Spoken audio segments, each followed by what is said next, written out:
잠깐만 간 좀 빼겠습니다. 제가 다녀서니까 마이크가 너무 높아져 가지고요. 죄송합니다.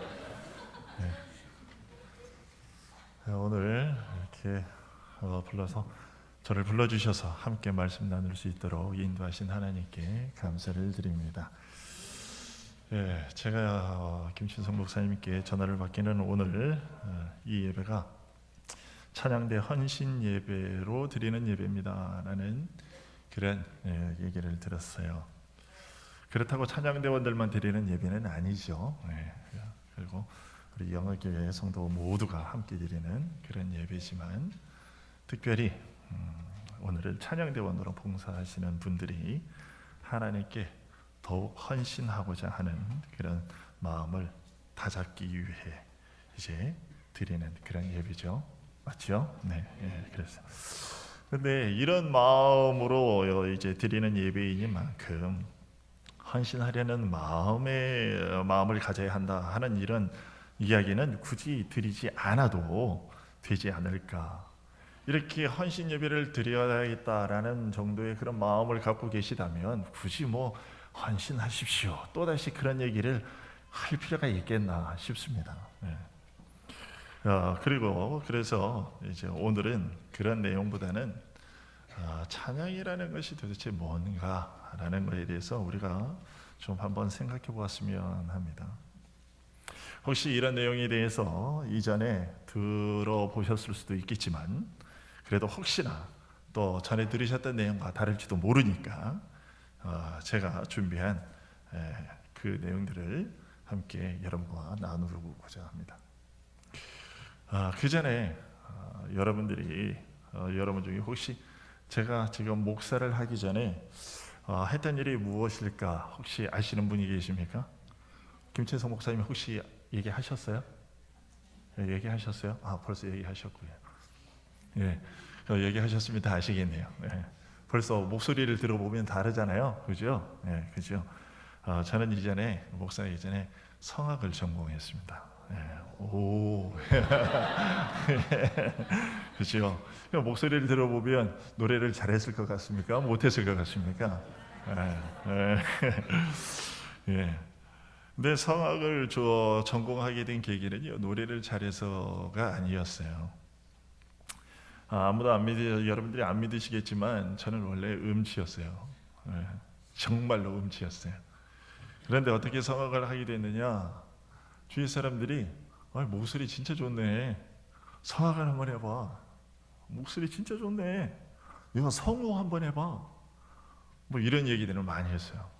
그래서 제가 고등학교 1학년 때부터 예수를 믿게 됐는데 1년이 지나고 나니까 성가대 지휘자 집사님이 저보고 성가대를 앉으라는 거예요. 교회가 이제 그때 작은 교회였는데 사람이 이제 부족하니까 성가대를 하라고 그래가지고 했는데요.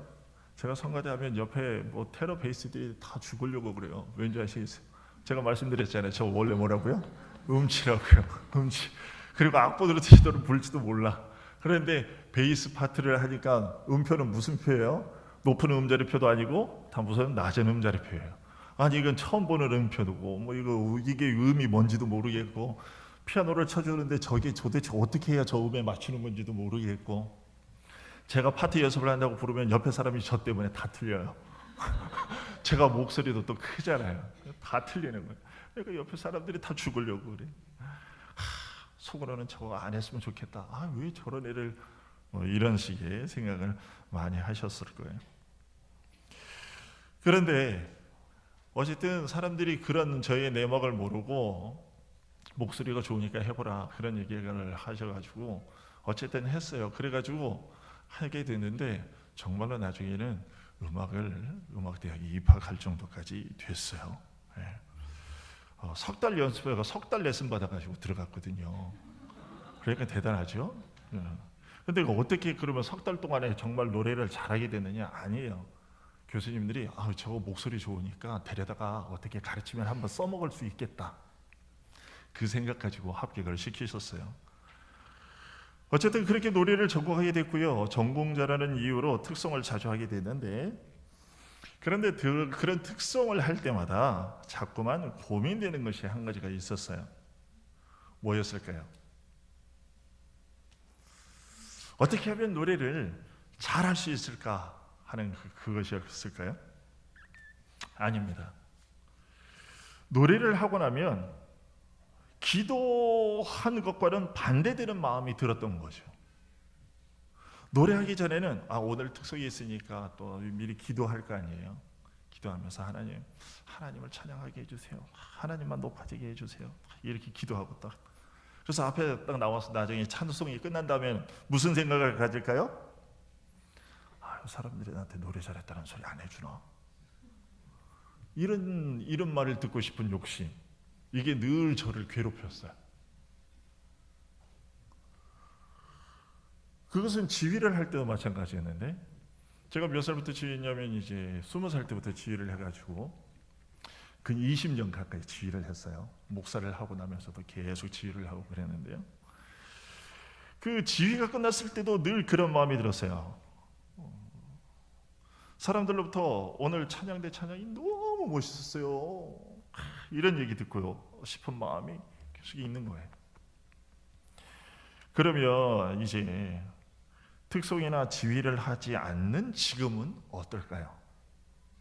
지금은 담임 목회를 하고 있어서 제가 지휘도 안 하고 특송도 안 하고 그렇거든요. 그러면 이제 그런 고민에서 벗어났을까요? 아니시요. 지금은 설교를 하고 나서 또 목사님 설교 너무 좋았어요, 은혜 많이 받았어요, 이런 얘기를 듣고 싶은 그런 마음이 설교 끝나면 또 자리하는 거예요. 이게 늘 저에게 힘든 부분이에요. 차등인데 여러분은 어떠십니까? 여러분은 찬양이 무엇인지 정확히는 몰라도 대충은 아실 겁니다. 그죠? 찬양은 뭔가요? 하나님을 높이는 것 아닙니까? 그렇죠. 하나님을 높이는 거예요. 실제로 우리가 찬양, 찬송, 찬미, 성축 이렇게 번역된 그런 부분들의 이 원어를 찾아보면 이제 많은 단어들이 서로 단어들이 다른데 우리말로는 찬미, 찬송, 성축, 찬양 이런 것으로 이렇게 다 똑같은 단어들로 번역이 되어 있어요. 그 원어들을 보면요 이런 것들이 있어요. 좀 어렵겠지만 생소하겠지만 한번 들어보시면 바라크, 이거는 축복하다라는 뜻이에요. 축복하다라는 뜻으로도 보통 많이 쓰이는데, 근데 우리말 성경에는 이것도 찬양하다라는 말로 번역된 부분들이 꽤 있어요. 그리고 자마르라고 하는 단어도 있는데 이건 노래하다, 연주하다라는 뜻이에요. 이것도 찬양하다라는 말로 상당히 많이 번역이 되어 있습니다. 그 다음으로는 여러분이 잘 아는 단어인데 어떤 단어일까요? 할랄이라고 하는 단어입니다. 할랄, 할렐루야라고 할 때 사용되는 단어가 바로 이것이요, 할랄. 이 단어의 기본 뜻은 밝게 비춘다, 자랑한다 라는 그런 뜻도 갖고 있어요. 그 다음으로 테힐라라는 것인데 영광, 찬미, 찬양할 만한 행위, 이런 뜻을 가지고 있어요. 그리고 캐리라고 하는 단어도 있는데요, 이 단어의 원래 뜻은 물품, 용구, 기구 등을 가리키는데 이것이 어째서 찬양하다라는 말로 이렇게 번역이 되어 있느냐 하면, 이제 악기를 가지고 이제 도구인데 음악을 연주하는 사람한테는 이것도 하나의 도구잖아요. 그래서 이것을 또 악기를 찬양하다라는 그런 의미로 또 번역되기도 했어요. 그 다음에 야다, 발음은 똑같아요. 발음은 히브리어로 야다 하게 되면 알다라는 그런 뜻이도 있는데, 요거는 이제 발음은 같은데 다른 단어예요. 던진다, 쏜다, 찬양한다, 고백한다, 특별히 고백한다라는 이런 뜻이 또 찬양하다라는 말로 번역이 되어 있습니다. 그 다음에 샤바흐, 달랜다, 진정시킨다, 칭찬한다 라는 뜻인데 이것도 우리말로는 찬양한다 라는 말로 또 번역이 됐어요. 이게 이제 구약에서고, 신약에서는 또 이제 신약에 헬라어로 또 다른 단어들로 이렇게 쭉 써졌죠. 거기에 보게 되면 메갈리노라고 하는 단어가 있어요. 메갈리노, 여기도 혹시 메가마트 있나요? 메가마트? 부산에 가보면요, 그 슈퍼 같은 큰 슈퍼 같은데 메가마트라는 게 있어요. 그 메가라고 하는 것이 이제 바로 이런 여기서 이제 온 단어인데, 메갈리노, 크다라는, 크게 하다라는 그런 뜻을 가지고 있어요. 그런데 이것이 찬양한다라는 뜻으로 또 번역이 됐고, 아이노스, 이 아이노스는 명예롭게 하다라는 뜻이에요. 율로게토스, 이것은 좋게 말해지는 이라는 뜻이, 또 아도, 노래한다라는 뜻이고, 휘내어, 축하한다, 또 시편을 가리키는 용어이기도 합니다. 그다음에 풋살로, 이것도 시편을 가리키는 용어에서 사용되기도 하고요, 노래하다라는 뜻이, 에파이노스, 하나님에 대한 칭찬이라는 그런 의미를 갖고 있어요. 자, 여러분들이 다 기억은 못 하시겠지만, 그러나 지금 대충 들어보면 많은 다양한 히브리어와 헬라어들이 다 찬양하다, 찬미하다 뭐 이런 식으로 번역되어 있는데, 이 단어들을 다 한데 모아보면 찬양이라는 것은 대충 어떤 뜻이라고요? 이게 칭찬한다, 이런 뜻을 가지고 있어요. 칭찬. 누구를 칭찬하는 걸까요? 하나님을. 이게 보통 우리가 칭찬한다 그러면 위에 사람이 아래 사람을 뭐 이런 것도 그런 거지만, 사실 칭찬하라는 것이 꼭 이제 위에 사람이 아래 사람만 이렇게 얘기하는 것이 아니라 좋은 것, 잘하는 것에 대해서 격려하는 것, 이런 모든 것들이, 그런 것들을 높이고 이런 것들이 다 칭찬이잖아요. 그죠? 그런데 우리는 보통 찬양이라고 하면 바로 어떤 생각을 갖고 있어요? 찬양은 곧 노래, 이런 생각을 갖고 있어요. 하지만 찬양은 그냥 노래가 아니지요. 겉모양, 형식은 노래라는 형식을 빌려서 하고 있지만, 찬양이 곧 노래냐라고 할 때는 그렇게는 말할 수가 없는 것이죠. 일반적인 노래는 사람의 다양한 감정이나 생각, 그리고 또 사건이나 사물 같은 것을 묘사하는데, 묘사하는 그런 것들을 내용으로 하지만, 찬양은 그 내용이 하나님을 높이는 겁니다. 다시 말해서 하나님의 속성이나 그분이 하신 일과 또 하실 일에 관한 것, 그리고 그래서 그 모든 것들에 대해서 하나님을 높이고, 그것을 칭찬하고, 그것들에 대해서 고백하고 자랑하는 것. 이 고백이라는 것은 내 고백이 아니라 어떤 거냐면 하나님이 하신 일에 대한 고백이에요. 그리고 하나님을 자랑하는 것, 이것이요. 자, 찬양이 이런 것이라고 한다면, 찬양할 때 가장 중요한 것은 무엇이 될까요? 그것은 하나님이 어떤 분이신가에 대한 지식과 이해입니다. 하나님을 높이고 하나님을 칭찬하고 그분의 속성에 대해 정말 그러합니다라고 고백하고 그분을 자랑하려고 하면 그분이 어떤 분이신지를 알아야만 하겠죠. 그런데 우리는 어떤 기준으로 찬양대원을 선발하는가? 여기는 찬양대를 어떤 기준으로 선발하십니까? 목소리 좋고 노래 잘하면 뽑히나요?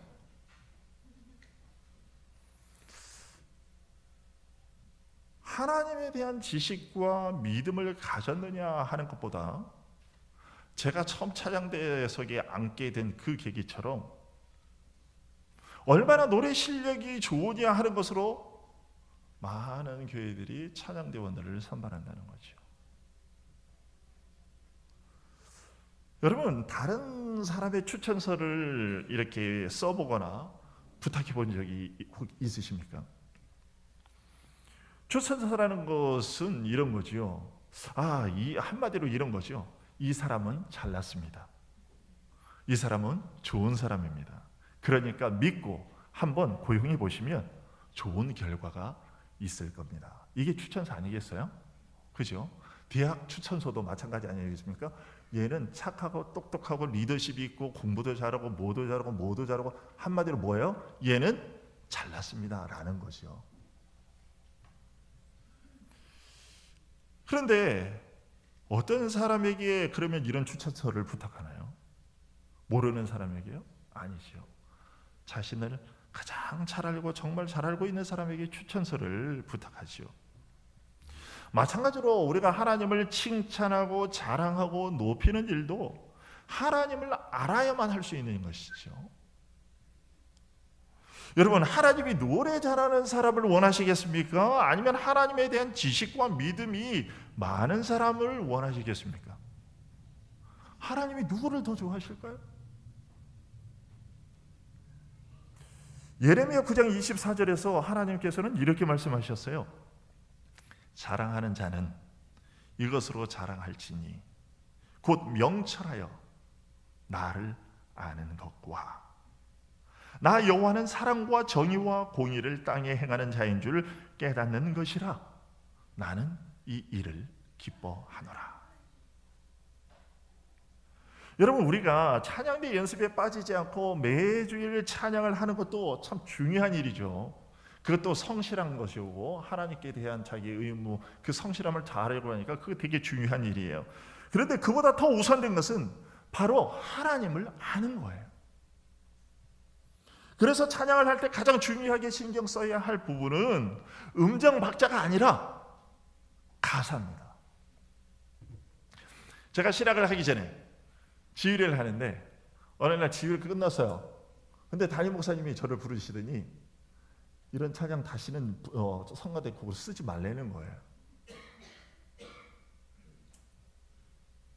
그래서 뭐가 문제인가 했더니요,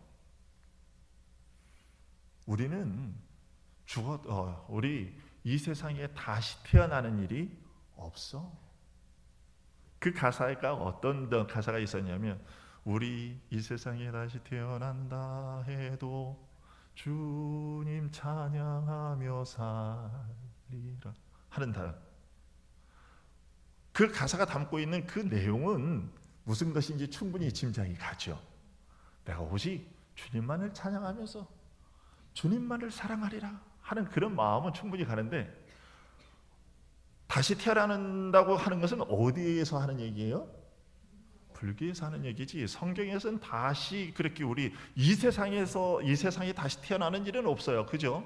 물론 우리가 거듭난다고 하지만 그것이 그런 다시 태어나는 일은 아닌 것이죠. 담임 목사님이 저를 부르시더니 지적을 하시는 거예요. 우리는 이런 일이 없어.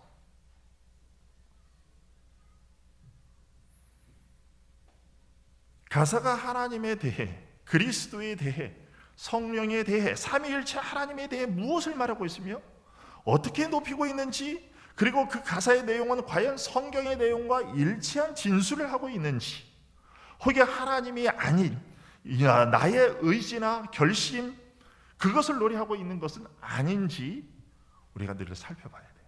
왜? 찬양은 누구를 높이는 것이니까? 하나님을 높이는 것이니까.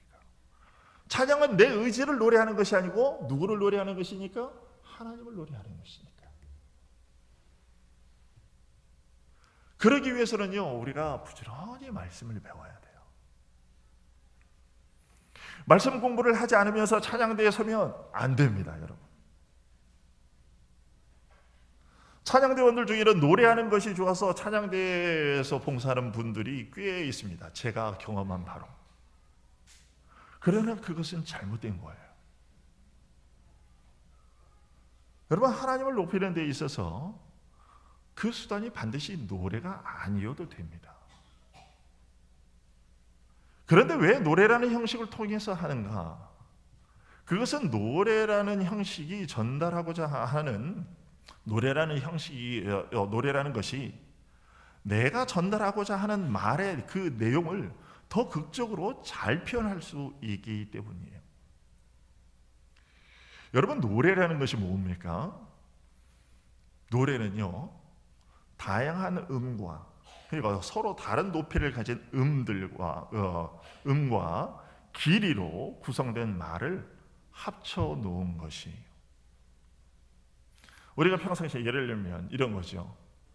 나비야, 나비야, 이리 날아오너라. 호랑나비, 흰나비, 이리 춤을 추며 오너라. 이게 그냥 말이에요.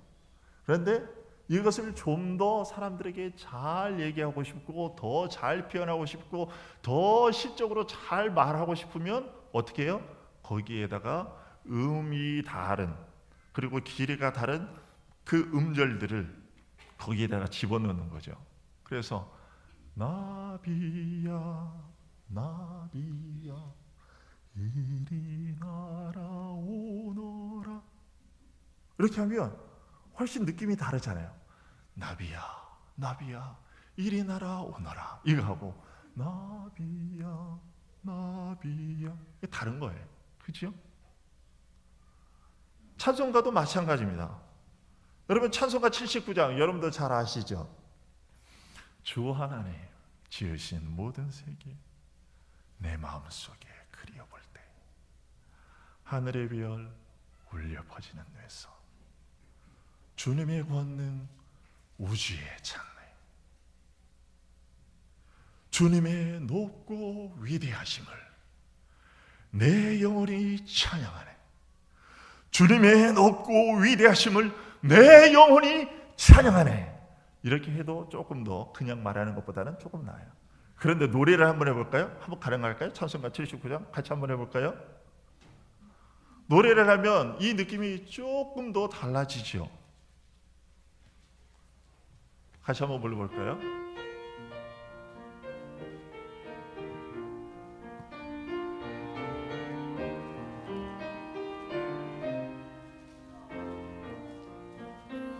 주 하나님 지으신 모든 세계 내 마음속에 그리워볼 때 하늘의 별 울려 퍼지는 외성 주님의 권능 우주에 찬네, 주님의 높고 위대하심을 내 영혼이 찬양하네,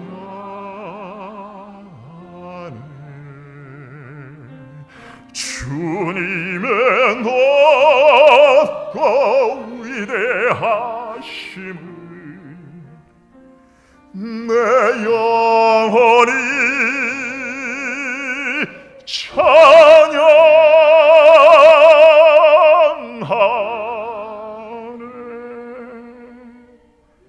이러면 그냥 말한 것보다 훨씬 더 잘 표현이 되잖아요. 그래서 노래라는 형식을 빌은 거예요.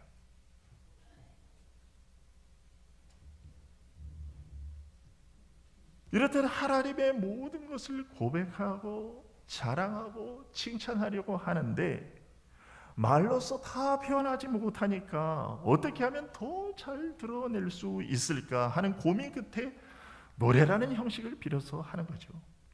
그러니까 이 찬양의 중심은 박자나 멜로디가 아니라 무엇이라고요? 그 가사의 내용인 것입니다. 그 가사의 내용이 얼마나 잘 표현되고 전달되느냐 하는 데에 있는 거죠. 찬양대원들은 이것을 위해서 일주일 동안 다음 주일 찬양의 가사 내용과 관련된 그런 말씀을 묵상하고 기도하고 배워서 그 가사가 얘기하고 있는 하나님의 속성과 하나님이 하신 일과 예수 그리스도와 성령에 대한 더 깊은 이해를 가지고 있어야 한다는 거예요. 이런 것도 없이 하나님의 그 하신 일이 도대체 어떤 의미인지, 하나님이 약속하셨다, 시온에서 구원하셨다는데 시온이 도대체 뭔지, 뭐 멜기세덱이라고 얘기하면 멜기세덱이 뭔지 이런 것도 하나도 모르는데 여기 앉아서 노래만 한다고 해가지고 그게 찬양이 되겠습니까? 그것은 찬양이 아닌 것이죠.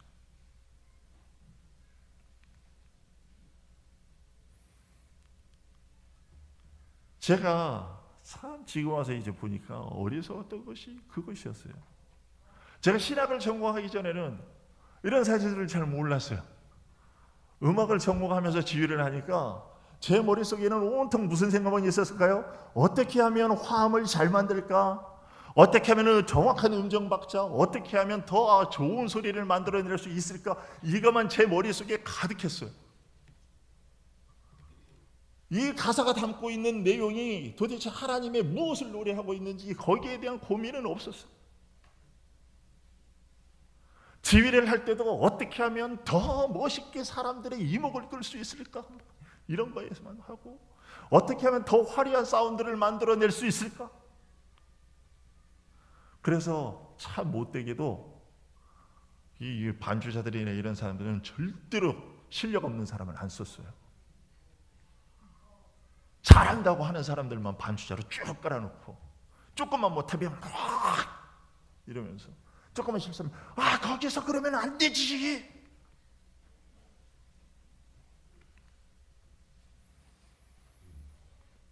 그러나 멜로디와 박자를 익히는 일에 소홀해서도 안 됩니다. 왜 그럴까요? 어차피 우리가 노래라는 형식을 빌려서 하는데 여러 사람이 이것을 정확히 동시에 맞추지 못하면 무슨 일이 발생할까요? 그러면 듣는 사람들이 가사가 뭔지 제대로 알아들을 수가 없어요. 근데 제가 보니까 여기 아까 찬양할 때 보니까 여기 가사가 다 나오더라고요. 그래서 여기 조금 가사가 발음이 불분명해도 불분명해도 가사를 이렇게 나와서 가사는 알 수 있겠구나 생각이 됐는데, 이게 서로 이렇게 말이 다르면, 박자를 틀리게 하면 그냥 가사를 제대로 알아들을 수가 없어요. 멜로디가 틀리면 아무래도 듣는 사람들의 귀에 거슬릴 수밖에 없어요. 아무리 우리가 그런 것들을 무시하고 들으려고 그래도, 그런데 거슬리는 건 어쩔 수가 없어요. 그죠? 그러면 어떤 문제가 생기느냐면, 듣는 사람들이 가사에 신경 쓰지 못하고 자꾸만 멜로디나 박자에 신경을 빼앗겨서 찬양대가 부르는 찬양에 집중하지 못하게 돼요. 찬양대는 우리 하나님은 이런 분입니다 하고 전하고 있는데, 그런 것이어야 하는데 연습을 제대로 못 해가지고 중간에 박자를 삐걱댄다거나 아니면 음정이 틀린다거나 그러면 사람들이 괜히 앉아있다가, 우리나라 사람들 특히 노래를 잘하잖아요. 음악에 대한 재능이 탁월한 사람들이에요. 그래서 자기가 못 불러도 잘하는지 못하는지는 다 알아요. 그리고 음악 중에서 제일 어려운 것이 사실은 노래예요. 왜 그런지 아세요? 배우기는 쉽게 배울 수 있는 것인지 몰라도 연주하기는 제일 어려워요. 왜냐하면 여러분들 피아노 전공자 연주하는 데 가보셨어요? 피아노 독주에 가보셨어요? 피아노 독주회가, 피아노 연주자가 어디 실수해도 여러분들 알아채십니까? 절대 못 알아채요, 비전공자들은. 그런데요, 비전공자라 할지라도 노래하는 건 어떻게 해요? 금방 알아요. 그래서 노래하는 게 정말 어려워요. 그런데 찬양대가 연습을 제대로 안 해가지고 자꾸 삐그덕거리잖아요. 그러면 듣는 사람들이 가사에 집중을 못해. 그러면 어떻게 돼요? 하나님에 집중을 못하게 돼요. 그러니까 성가대원들은 박자, 멜로디 익히는 것에도 열심히 하셔야 됩니다.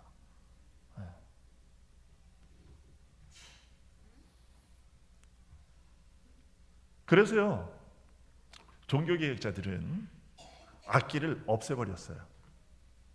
교회에서. 악기 소리 때문에 가사 소리가 들리지 않는 폐해를 막기 위해서 없애버렸어요. 또 악기 연주는 금방 사람의 마음을 빼앗는 그런 경향이 있어요. 그래서 가사가 아닌 악기 소리의 화려함이나 연주 기법에 매료돼서 자칫 하나님을 잊으려고 해요. 악기를 연주하다 보면, 조금 치는 사람들은 연주 스킬이 좀 더 늘어가다 보면 아까 제가 한 것처럼 자꾸 어디에 신경을, 마음을 빼앗기게 돼요? 이게 더 어떻게 하면 더 기타리스트는 기타를 좀 더 화려하게 칠까, 피아니스트는 더 어떻게 화려하게 여기를 세션 반주를 이렇게 넣어가지고 화음을 넣어가지고 이것을 더 멋들어지게 만들어 볼까, 막 이런 데 신경을 쓰게 되거든요. 그래서 결국은 하나님을 높이는 데에 신경을 쓰지 못하고 악기 연주하는 데만 급급하게 이렇게 되다 보니까, 그래서 수교개혁자들은 악기를 교회에서 없애버렸어요. 또 여러 성부로 노래하는 것도 금했어요. 여러 성부로 노래하다 보면 가사가 또 제대로 전달이 되지 않으니까 그리고 또 여러분들 한번 사성부로 노래하는 거 한번 보세요. 베이스나 테너 파트 음정 조금 까다로운 노래 들으면 이거 맞추기 그러고 이거 신경 쓰느라고 가사 신경 전혀 못 쓰시죠. 그렇지 않습니까? 저도 노래를 해봤고 가르쳐봐서 다 알아요.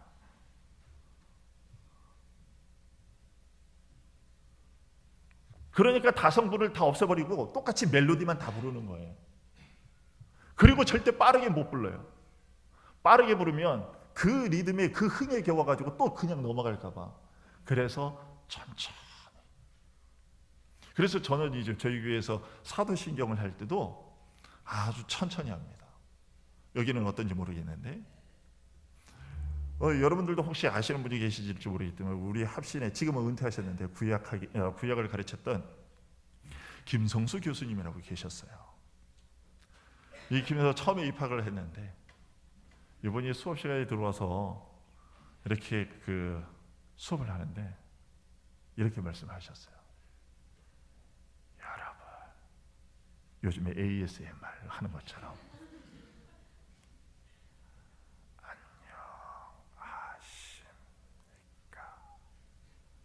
이렇게. 근데 그분 교회 가면 어떻게 하시냐? 거기에는 그분 교회가 하신 목회하시는 교회 가면 피아노 이제 악기 연주가 1절 없어요. 그런데 교수님은 피아노를 아주 잘 치세요. 근데 피아노를 안 칩니다.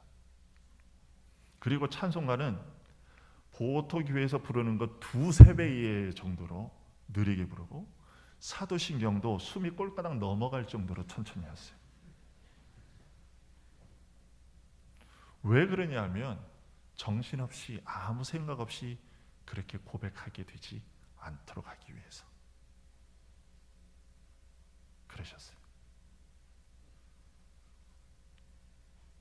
그리고 종교개혁자들은 가사가 또렷이 들리도록 전달되도록 돌림 노래도 금했고요. 라틴어로 중세 시대에는 성가대가 이제 천주교에서 성당에서 다 이제 그거를 했어요. 라틴어로 노래를 불렀죠. 근데 여러분 여기서 만약에 성가대가 영어로 찬송을 한다고 그러면 알아들으실 분이 여기는 많으시겠죠?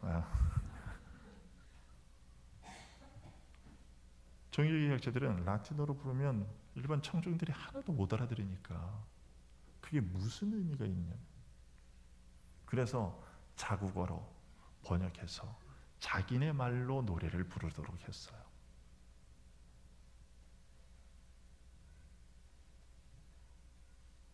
그리고 심지어는 오늘 좀 충격적인 얘기인데 찬양대도 없애버렸어요. 왜 그랬을까요? 1000년 중세시대 동안 존재해왔던 찬양대 성가대를 없애버렸어요. 그것은 찬양이 일부 소수의 전유물이 아니라 하나님의 백성 모두의 것이기 때문에 그랬던 것입니다. 중세시대에는 로마 카톨릭 1000년의 기간 동안에는 일반 회중들은 찬송이 입도 뻥끗할 수 없었어요. 첫째는 노래를 배우러 그것을 배운 적도 없고 또 라틴어 가사도 모르고 라틴어도 모르고 그래서 할 수가 없었어요. 그리고 금지시켰어요. 너희들은 찬양할 수 있는 자격이 없어. 그래가지고 일부 소수만 수도사와 사제와 이런 사람들만 그리고 해가지고 불렀어요. 여러분이 알다시피 이제 우리가 찬양대의 기원은 어디에서 볼 수 있죠? 우리가 성경에서 찾아보면 어디에 있어요? 찬양대의 기원은 성경에 보게 되면 역대상 6장 31절에 나와 있잖아요. 역대상 6장 31절에 보게 되면 이제 다윗 시대에 이르러서 찬양대가 조직이 되죠. 그래서 아삽과 헤만과 이런 사람들이 있었지요. 그래서 이 사람들은 성전에 속해 있어서 늘 찬양에 관련된 일만 하고 그렇게 살았어요. 그런데 이 사람들은 그냥 12지파 중에 어느 지파였을까요? 레위 지파들만이었어요. 자, 그러면 레위 지파만이었다 그러면 뭔가 생각되는 거 있지 않으세요? 찬양은 누구들만 했어요? 구약시대에는? 레위인, 제사와 관련된 제의적인 것이었어요. 그런데 여러분들 아시잖아요. 구약의 그 모든 제의적인 요소들은 다 어디에서 완성되었다?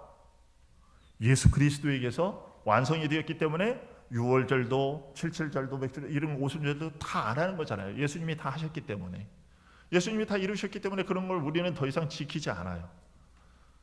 그리고 예수님께서 이제 성경 우리가 베드로전서 2장 9절에 보면 이제 뭐라고 얘기하죠? 베드로전서 2장 9절. 너희는 택하신 족속이요 왕 같은 제사장들이요 거룩한 나라요 그의 소유된 백성이니 이는 너희를 어두운 데서 불러내어 그의 기이한 빛에 들어가게 하신 이의 아름다운 덕을 선포하게 하려 하심이라. 신약에 와서는 이제 레위인들만 제사 예배를 드리는 것이 아니라 예수 그리스도를 믿는 사람이라고 하면 누구나 다 하나님께 예배를 드릴 수 있게 됐어요. 왜? 예수 그리스도께서 다 이루셨기 때문에. 마찬가지로 찬양도 마찬가지예요. 찬양대도 구약에는 제의적 요소의 하나로서 레위 지파만 레위 지파의 전유물이었어요. 그러나 신약에 와서는 예수 그리스도께서 그 모든 것들을 다 이루셨기 때문에 이제는 모든 백성이 다 해야 되는 거예요. 이 고귀한 일을 왜 니네만 해? 그런 거죠. 이건 우리가 다 해야 되는 거야. 너희들의 특권이야. 우리들의 특권이라고. 그러면서 종교개혁자들이 성가대를 없애고 다 모든 회중에게 찬양할 수 있도록 자기네 나라라는 말로 다 번역하고 또 시편찬송을 그래서 다 할 수 있게 해줬어요. 그래서 우리가 찬양할 수 있게 된 거거든요. 그런데 이 고귀한 권리를 우리는 지금 다시금 어떻게 하고 있어요? 그쪽만 하세요. 우리는 구경할 테니까요. 아니에요, 여러분들. 그렇다고 여기 혹시 시험 들지 마세요. 지금 이제 그러면 이제 그럼 우리도 이제 당장 찬양대를 없앱시다. 찬양대를 없애고 찬양대가 찬양하던 시간에 여러분들 모두가 일어나서 함께 하나님을 높이면 하나님께서 훨씬 더 좋아하실 거라고 저는 생각하지만, 그러나 여러분의 교회 형편에 따라서 여러분의 믿음의 생각이 거기까지 아직까지 못 따라오면 나중에 따라오시면 그때 하시고, 어쨌든 원리는 그렇다는 것을 말씀드립니다. 원리는 그래요. 그러지 않겠어요? 여러분 한번 생각해 보세요. 여러분들이 다 같이 일어나서 찬양대가 찬양할 때 일어나서 하나님께 속축을 하듯이 여러분들이 다 일어나서 그렇게 함께 한 목소리로 찬양하면, 우리 일반 회중할 때 회중 찬송하듯이 특별히 더 이 노래만큼 더 연습해서 그렇게 드릴 수 있다고 그러면 하나님이 얼마나 좋아하시겠어요. 그런데 오늘날 이 예전에 찬양대를 없앴던 그 병폐가 다시 한국교회에 또 있는 거죠. 찬양대가 노래함으로써 회중들은 다 구경꾼으로 전락하고, 찬양대가 하나님을 높이고 있는데 회중들은 무슨 생각을 하고 있어요? 오늘 찬양대는 누구 얼마나 잘하나? 저 집사는 맨날 틀리던데 오늘은 안 틀릴래나? 저기는데 저 집사는 저거 맨날 소프라노에서 소리가 삐직삐직 나오는데 어떻게 좀 지휘자는 좀 잘 좀 해가지고 그 소리 좀 어떻게 좀 티 안 나게 좀 하지? 애게 봐봐, 오늘도 또 박자 틀렸네. 성가대 찬양 시간은 음악 감상 시간이 아니라 하나님을 찬양하는 시간이에요. 그럼 여러분들은 성가대가 비록 지금은 여러 성가대가 있어서 성가대가 찬양한다 쳐도 여러분들도 어떻게 해요? 가사가 떴잖아요. 그러면 어떻게 해요? 가사를 보면서 맞아요, 하나님은 우리를 구원하셨어요. 하나님 감사해요. 아멘. 하나님 영광 받으세요. 여러분들은 계속해서 속으로 아멘 아멘 하면서 같이 그것을 따라 하셔야 되는 거예요. 노래 멜로디는 몰라도 가사를 보면서. 그래야 이 시간이 하나님께 드려지는 시간이고 예배 드리는 거지, 여러분들이 구경하러 예배당에 오신 거 아니잖아요. 그죠? 그래서 여러분 오늘 찬양대 헌신 예배지만 찬양대만 그런 것이 아니라 여러분들도 찬양에 대한 이런 이해가 있으셔야만 돼요. 그런데 그러기 위해서는 그런 하나님을 더 높이 성축하고 싶으면 뭐가 필요하다고요? 하나님에 대한 인식, 하나님에 대한 지혜, 지식, 이해, 이것들이 있어야 돼요. 그럼 우리 지휘자님은 안 그러실 것 같아요, 보니까 표정이. 근데 제 경험을 보면 어떻게 하냐면, 그리고 저와 함께 음악을 공부하면서 성가대 지휘를, 찬양대 지휘를 했던 많은 그 선후배들, 동기들을 보면 찬양대를 할 때 절대로 찬양대 지휘자가 교회에 이제 자기가 지휘하고 있는 동안에는 등록을 하고 있는데, 자기 지휘만 딱 끝나면 그리고 일주일 내내 교회하고는 어떻게 해요? 말빠이예요.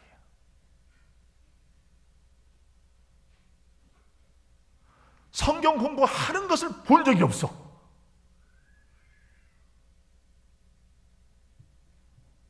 그리고 성가대 지휘를 한대요. 이게 제 얘기입니다.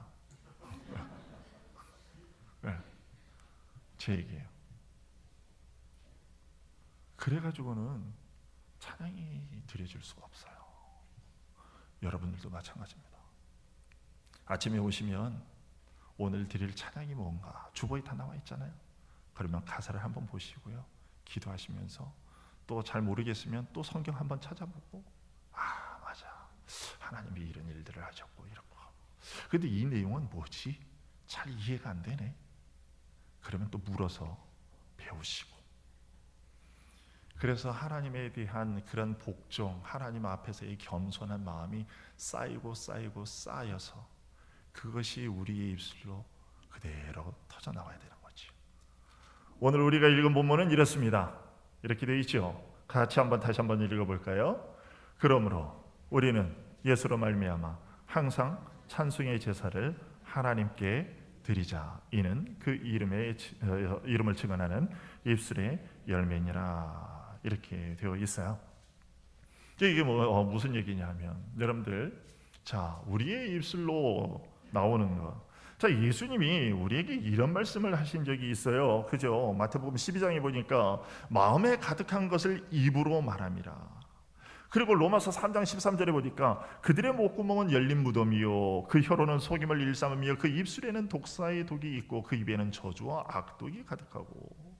그리고 야고보서 3장 6절 8절을 보니까 혀는 곧 불이요 불의의 세계라. 혀는 우리 지체 중에서 온몸을 더럽히고 삶의 수레바퀴를 불사르나니 그 사르는 것이 지옥불에서 나느니라. 혀는 능히 길들일 사람이 없나니 쉬지 아니하는 악이요 죽이는 독이 가득한 것이라.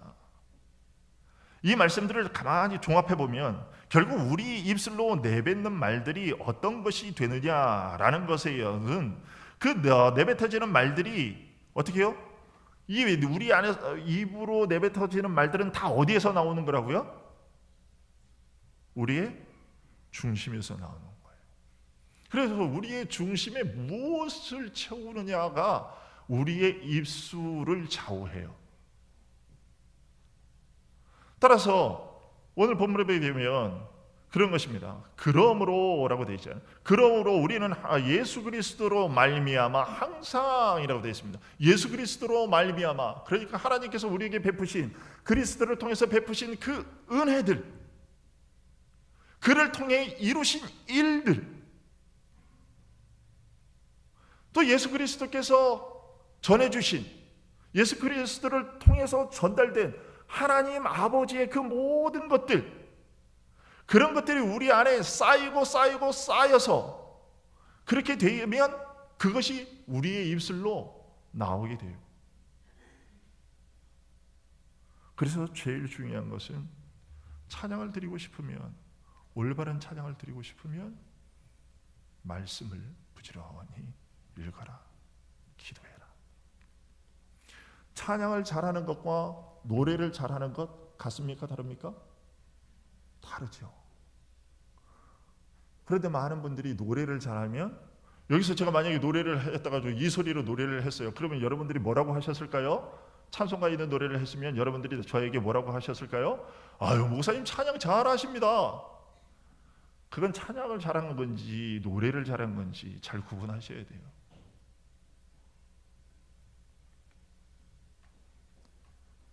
여러분, 우리 마지막으로 시간이 많이 지났네요.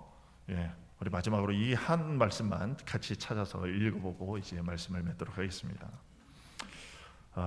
여러분, 시편 126편 한번 볼까요?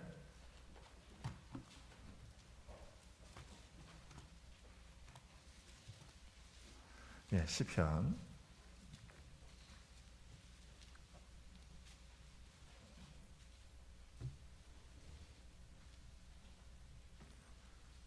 찾으셨죠? 제목이 뭐라고 돼 있어요? 성전에 올라가는 노래. 자, 노래입니다. 근데 어떤 노래를 어떻게 해서 노래를 하게 돼 있는지, 뭘 노래하고 있는지 한번 볼까요? 여호와께서 시온의 포로를 돌려보내실 때에 우리는 꿈꾸는 것 같았도다. 이게 뭘 의미하는지 아시겠죠? 무슨 내용일까요? 여호와께서 시온의 포로를 돌려보내실 때에 지금 어떤 상황에서 돌아오는 것이요? 그렇죠. 바벨론 포로에서 돌아오는 그런 것을 얘기하는 것이겠죠. 그때 우리는 뭐 하는 것 같았다? 꿈꾸는 것 같았어요. 계속 보지요.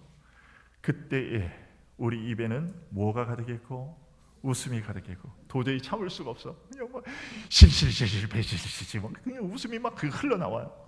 그리고 우리 혀에는 뭐가 찼었도다? 찬양이 찼었도다. 그때의 문나라 가운데서 말하기를 여호와께서 그들을 위하여 큰 일을 행하셨다 하였도다. 여호와께서 우리를 위하여 큰 일을 행하셨으니 우리는 기쁘도다. 이렇게 얘기를 하고 있어요. 여러분, 이겁니다. 하나님께서 하신 일을 생각만 해도 어떻게 해요? 저절로 그냥 웃음이 배시시. 하나님. 찬양은 이런 것이 돼야 돼요. 찬양은 이런 것이 돼야 돼요. 여러분, 우리 하나님 높이시기를 원하시죠? 그러면 가장 먼저 이제부터는 뭐부터 하셔야 되겠어요? 말씀 공부부터 하셔야 됩니다. 말씀 공부부터 하시고 그 다음에 부지런히 찬양대는 뭐도 해야 되고요. 이제 박자와 멜로디도 부지런히 익히고 그렇죠? 음정도 부지런히 익히고, 그래서 모든 회중이 오로지 하나님에게만 집중될 수 있도록 그렇게. 그리고 찬양을 할 때는 최대한대로 가능하면 천천히 하시면서 음미하시면서 하시는 것이 훨씬 더 좋습니다. 답답하시겠지만 그러나 연습해 보시면 정말 은혜롭습니다. 네. 기도하겠습니다.